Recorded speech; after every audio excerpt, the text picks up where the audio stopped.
할렐루야. 부활 주일 아침에 우리 평화의 가족들과 믿음의 가족들을 축복합니다. 요한복음 20장은 부활의 아침을 이렇게 우리에게 설명하고 있습니다. 안식 후 첫날에 막달라 마리아가 아직 어두울 때 예수님의 무덤으로 갔습니다. 막달라 마리아가 예수님의 무덤에 도착했을 때 그 무덤을 막고 있었던 돌이 옮겨져 있는 것을 보았습니다. 그래서 막달라 마리아는 시몬 베드로와 다른 예수의 제자에게 달려갔습니다. 그리고 이와 같이 보고했습니다. 사람들이 주님을 꺼내갔어요. 그들이 주님을 어디에 두었는지 모르겠습니다. 이 말을 듣고 시몬 베드로와 예수의 다른 제자는 예수님의 무덤에게로 달려갔습니다. 다른 예수님의 제자가 무덤에 먼저 도착했습니다. 그는 무덤 안으로 들어가지 않고 구부려서 무덤 안을 들여다보았습니다. 세마포만 있는 것을 보았습니다. 이어서 베드로가 도착했습니다. 베드로는 무덤 안으로 들어갔습니다. 베드로는 예수의 머리를 쌓았던 수건이 세마포와 함께 원래 자리에 있지 않고 다른 곳에 놓여 있는 것을 보았습니다. 예수님의 다른 제자도 무덤에 들어와서 이 현장을 보고 믿었다라고 요한복음 20장은 말하고 있습니다. 이들은 예수님께서 죽은 사람들 가운데 다시 살아나야 한다는 성경을 믿지 않았다고 말합니다. 이에 시몬 베드로와 다른 제자 이 두 사람은 집으로 돌아갔다고 요한복음 20장 우리에게 증언하고 있습니다. 첫 번째로 예수의 부활은 우리에게 시간의 이동을 경험하게 합니다. 안식 후 첫날이라는 시간은 크로노스 시간입니다. 크로노스 시간이라는 것은 일반적인 시간 의미합니다. 이 안식 후 첫날은 우리가 늘 맞이하는 일요일입니다. 그런데 예수님께서 그 평범한 안식 후 첫날에 십자가에서 죽으시고 무덤에 장사된 후에 부활하셨습니다. 평범한 안식 후 첫날이 새롭게 우리에게 다가온 이유는 예수님께서 부활하셨다는 의미입니다. 실망과 좌절 속에 있었던 제자들에게 평범한 안식 후 첫날이 특별한 시간이 될 줄을 몰랐던 것입니다. 이 특별한 날이 카이로스, 딱 한 번밖에 없는 날이 된 것입니다. 평범한 일상적인 일요일이 예수님의 부활하신 날이기 때문에 특별한 날, 한 번밖에 없는 카이로스가 된 것입니다. 마태복음 24장 36절 성경은 말합니다. 그 날과 그때는 아무도 모르나니 하늘의 천사도 아들도 모르고 오직 아버지만 아시느니라. 사람들은 예수님의 재림의 날을 계산하고 있습니다. 그러나 성경은 말합니다. 그날은 아무도 모른다고 말합니다. 예수의 부활이 우리에게 평범한 날이 아닌 특별한 날임을 깨닫게 하고 오늘 이 아침이 얼마나 귀한 날인 걸 깨닫게 해 줍니다. 그래서 노아의 때와 같이 인자 임함도 이러하리라는 하나님 말씀을 다시 한번 마음판에 새기게 됩니다. 장가도 가고 시집도 가고 자기 할 일을 다 하지만은 노아의 때와 같이 인자의 오심도 이와 같을 것이라고 성경은 우리에게 말씀하시면서 우리에게 성경은 다시 한번 요청합니다. 깨어 있으라고. 깨어 있는 자만이 예수의 부활의 의미를 알게 됩니다. 예수님은 지금의 시간, 평범한 일요일이 아닌 특별한 부활주의를 맞이하는 우리에게 매일매일이 부활의 아침이 되길 원하고 있습니다. 여러분, 코로나19로 인해서 우리의 시간을 도둑질 당한 것처럼 느끼지 마시고 매일매일의 시간을 부활의 아침을 맞이하셔서 주님이 주신 그 시간을 소중하게 사용하고 하나님 뜻을 이루는 데 사용하는 저와 여러분 되시기를 주님의 이름으로 축원을 드립니다. 두 번째로 예수님의 부활은 우리에게 공간의 이동을 경험하게 합니다. 우리가 지금 있는 이 공간은 죽음이 지배하는 현실입니다. 죽음을 뛰어넘을 수 없는 현실 가운데 예수님의 부활이라는 공간이 우리 가운데 들어왔습니다. 그래서 예수의 부활은, 이 부활절 주일은 우리에게 현실에 머물러 있지 말고 죽음을 뛰어넘는 하나님의 공간으로 이동할 것을 요구하고 있습니다. 코로나를 겪으면서 우리는 현실의 지배를 받고 있습니다. 두려움의 지배, 불안한 미래에 대한 지배를 받고 있습니다. 이 부활의 아침에 주님 우리에게 말합니다. 이 현실을 뛰어넘으라고 말하고 있습니다. 고린도후서 5장 17절 우리에게 이렇게 말씀하고 있습니다. 그런즉 누구든지 그리스도 안에 있으면 새로운 피조물이라. 이전 것은 지나갔으니 보라 새 것이 되었도다. 여러분, 왜 우리가 불안할까요? 왜 우리가 이렇게 걱정하고 있을까요? 그것은 우리가 새로운 피조물이 되지 못했다는 증거이기도 합니다.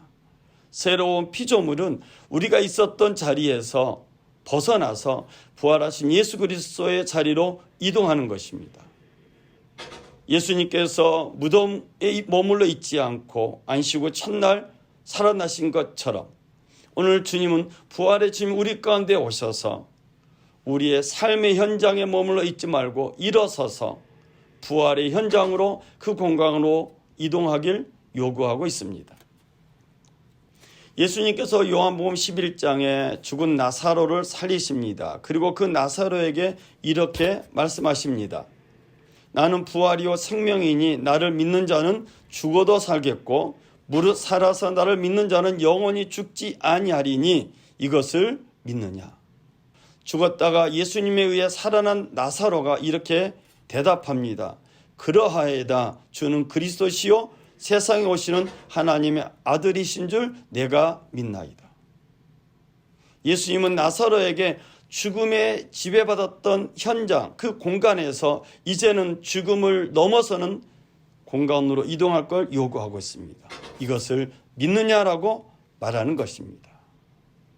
부활주일 예배를 드리는 저와 여러분 모두가 나사로처럼 고백하기를 주의 이름으로 축원을 드립니다. 죽음의 지배를 받는 현실에서 죽음을 초월하는 부활의 공간으로 이동하여서 하나님의 뜻을 이루는 저와 여러분 모두 되시기를 주의 이름으로 축원을 드립니다.